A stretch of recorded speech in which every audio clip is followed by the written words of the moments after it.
అంటే ముందుగా నిర్మాత గారికి, డైరెక్టర్ గారికి థ్యాంక్స్ చెప్పాలి. ఎందుకంటే ఇండస్ట్రీలో చాలామంది కొత్త కొత్త హీరోలు, ఆల్రెడీ ఉన్న హీరోలు, వాళ్ళతో సినిమా కాకుండా సప్తగిరితోనే సినిమా ఎందుకు చేయాలి అనేది గ్యారంటీగా వాళ్ళు మీకు చెప్తారు. కానీ నాకు తెలిసి రాజ్బాబు గారు ద గ్రేట్ కమెడియన్, ఆయన ఒక సినిమా తీశారు. ఆ సినిమా పేరు సర్కార్ ఎక్స్ప్రెస్. మా ఎడిటర్ గారికి తెలుసు, ద సీనియర్ మోస్ట్ ఎడిటర్ ఆయన. మేము ఎంత యాక్ట్ చేసినా ఇంతే చాలు అనుకొని కట్ చేస్తారు. సో ఆయనకి తెలుసు సర్కార్ ఎక్స్ప్రెస్ అనే సినిమా ఎంత పెద్ద హిట్ అయిందో ఇక్కడున్న కొంతమంది ఆడియన్స్కి తెలియకపోవచ్చు, అయినా నేను చెప్తున్నాను. తర్వాత ఎన్నో సినిమాలు వచ్చినాయి. ఇప్పుడు ఒక లక్ ఏంటంటే సప్తగిరి అదృష్టం, సప్తగిరి ఎక్స్ప్రెస్ అని. అది హైదరాబాద్ నుంచి బయలుదేరుతుంది, తిరుపతికి వెళ్తుంది, మళ్ళీ వస్తుంది. కానీ తిరుపతి నుంచి వచ్చిన సప్తగిరి ఈ రోజున ఒక అసిస్టెంట్ డైరెక్టర్గా ఇండస్ట్రీకి ఎంటర్ అయ్యి, ట్రై చేసి, యాక్టర్గా ఎదిగి, కమెడియన్ అయ్యి, ఇప్పుడు హీరో అయ్యాడు.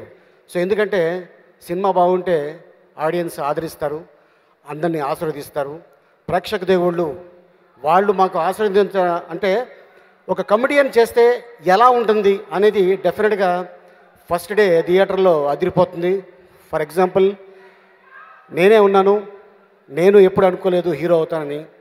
యమలీల సినిమా యాక్ట్ చేస్తున్నప్పుడు ఇది 2 వారాలు వాడితే చాలు అనుకున్నా, కానీ 1 సంవత్సరం ఆడింది. అలాగే మరి మా సునీల్ మంచి సైజుగా ఇండస్ట్రీకి ఎంటర్ అయ్యి, చూసారా, కమెడియన్ అనుకుంటే 6 ప్యాక్స్ చేయగలడు.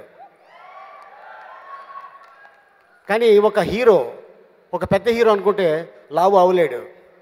అది మా సునీల్ అయ్యాడు, 6 ప్యాక్స్ కూడా చేసాడు. కానీ తను పెట్టిన ఎఫర్టు, తను కూడా ఇండస్ట్రీకి వచ్చి ఎన్నో ప్రయత్నాలు చేసి వెనక్కి వెళ్ళిపోయి నో, సాధిస్తే ఇండస్ట్రీలో సాధించాలనుకొని తను కమెడియన్గా, క్యారెక్టర్ ఆర్టిస్ట్గా, హీరోగా, అద్భుతమైన డ్యాన్సర్గా, ఫైటర్గా, యాక్టర్గా, కమెడియన్గా గొప్ప పేరు సంపాదించుకున్నాడు. అప్పటి నుంచి చూసుకుంటే ద గ్రేట్ రాలింగ్ గారు, చలం గారు, ఎన్నో సూపర్ డూపర్ హిట్ సినిమాలు ఉన్నాయి. రాజుబాబు గారు, నేను, మా సునీల్, ఇప్పుడు సప్తగిరి. సో ఏంటంటే నేను ఏ కమెడియన్గా చెప్పేదైనా ఒకటే, హీరోగా యాక్ట్ చేస్తున్నప్పుడు సరదాగా మనం ఒక లాటరీ టికెట్ కొన్నాం, అది తగిలింది, డబ్బులు జేబులో పెట్టుకున్నాం, దాన్ని మళ్ళీ ఇంకో టికెట్ కొనాలనుకుంటే అది సక్సెస్ అవ్వచ్చు, అవ్వకపోవచ్చు.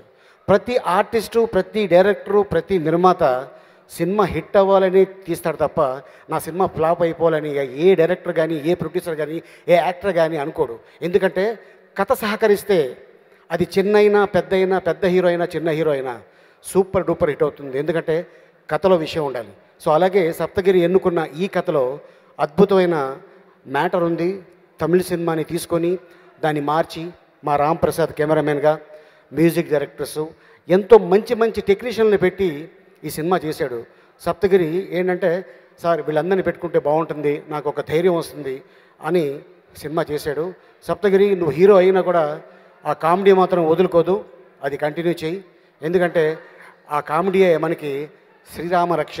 సో డెఫినెట్గా ఈ పిక్చర్ సప్తగిరి ఎక్స్ప్రెస్ ఎక్కడ ఆగకుండా, ఎక్కడైతే స్టార్ట్ అయిందో మళ్ళీ ఆ తిరుపతిలో వెళ్ళి ఆగాలి, అంత పెద్ద హిట్ అవ్వాలని ఆశిస్తున్నాను.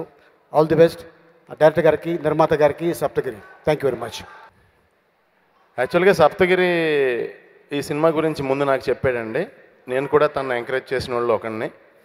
ఒకసారి కళ్యాణ్ గారు ఇబ్బంది పెట్టొద్దన్నారు, టైటిల్ అడిగాను అన్నారు. ఆయనకంటే ముందే నేను ఆయన మనసు తెలుసు కాబట్టి పసిగట్టి ఒకసారి డాలీ నాకు ఫోన్ చేసి, సునీల్ ఇలా ఉంది,